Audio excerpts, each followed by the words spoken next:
Vote আসে vote যায়, কিন্তু বদলায় না ফাঁসি দেওয়ার টেকনাগজ গ্রামের ছবি।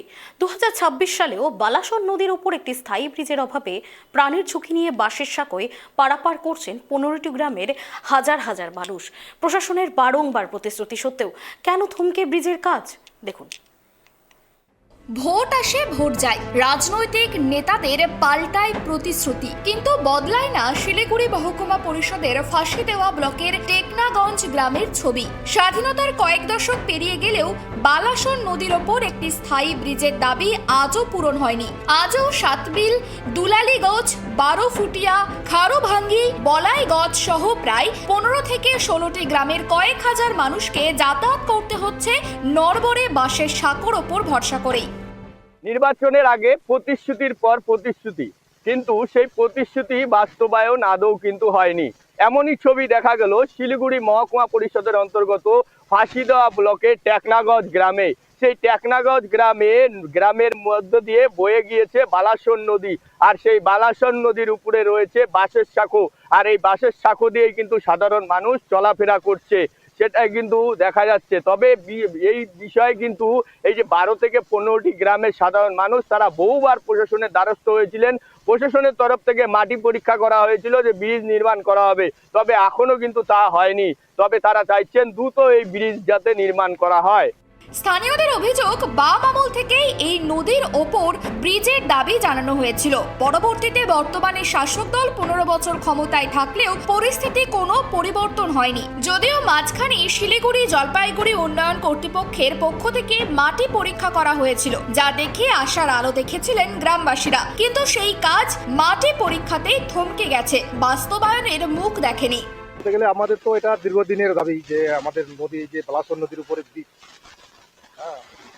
আমাদের এখানে মোটামুটি 10-15টা গ্রামের মানে সাংঘাতিকভাবে অসুবিধা, বিশেষ করে বর্ষার দিনে।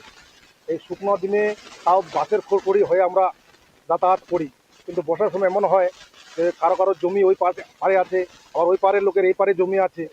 এবারে চাষাবাদের জন্য মানে সাংঘাতিক লাঙ্গল টাঙ্গল নিয়ে, গরু নিয়ে পারাপার করা। আমরা চাইছি এটার দ্রুত একটা ব্যবস্থা সরকার করুক। প্রত্যেক বছরেই আমাদের খুব অসুবিধা হয়।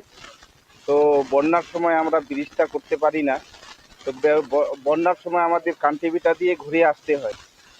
তো এখানকার মানুষ মানে এতদিন ধরে আমরা কাগজপত্র জমা করছি, কিন্তু আমাদের কোনো মানে কথাই শুনছে না। তো ব্যাপারটা হলো, এখানে আমরা কাজ ঘুষপুকুরে কাজ যাওয়ার জন্য প্রায় 200-300 জন আমাদের কাজ করার লোক থাকে এখানে। লোক এই রাস্তা দিয়েই পার হয়।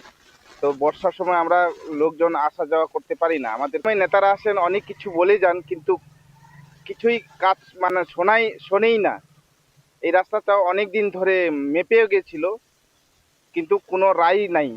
তবে খুব তাড়াতাড়ি ব্রিজ তৈরির প্রতিশ্রুতি দিয়েছেন পঞ্চায়েত সমিতির সভাপতি রিনা এক্কা। দেখুন, এটা তো অনেক দীর্ঘদিনের চাহিদা আছে। আমরা বারংবার এসজেডিএকেও আমরা জানাইছি, প্লাস এনবিডিডিকেও আমরা জানাইছি।